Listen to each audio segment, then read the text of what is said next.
December மாதத்தில் கிரகங்களின் நிலையை பற்றி பேசுகையில் ராகு சாதகமாக உள்ளது. குரு 11ஆம் வீட்டில் அமைந்துள்ளது. 9ஆம் வீட்டிற்கு அதிபதியான சனி 8ஆம் வீட்டில் மற்றும் கேது 4வது வீட்டில் இருக்கிறார். உறவுகளுக்கும் ஆற்றலுக்கும் பொறுப்பான கிரகமான செவ்வாய் 5ஆம் வீட்டின் அதிபதியாகவும் 10ஆம் வீட்டின் அதிபதியாகவும் இந்த மாதம் வக்ர நிலையில் இருக்கிறார். குழந்தைகளின் முன்னேற்றத்திலும் ஏற்ற இறக்கங்கள் இருக்கும்.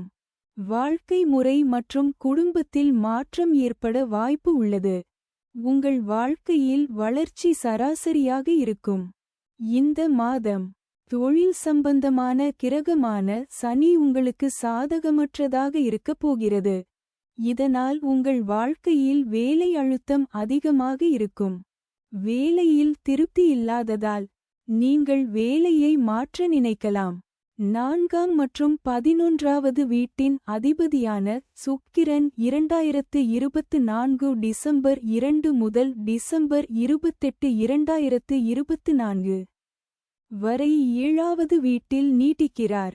சுக்கிரன் 8வது வீட்டில் இருக்கும். இந்த நேரத்தில் நீங்கள் பரம்பரை மற்றும் பிற எதிர்பாராத வழிகளில் நன்மைகளை பெறுவீர்கள். குடும்பத்தில் சில பிரச்சனைகளை சந்திக்க நேரிடலாம். இந்த மாதத்தில் உங்கள் வாழ்க்கையில் உறுதியும் தைரியமும் காணப்படும். உங்கள் வாழ்க்கையில் பெரிய அளவில் முன்னேற்றம் அடைவீர்கள். ஆன்மீக பயணங்களை மேற்கொள்வீர்கள். பரிகாரம்: ஓம் சந்திராய நம என்ற மந்திரத்தை தினமும் 20 முறை சொல்லுங்கள்.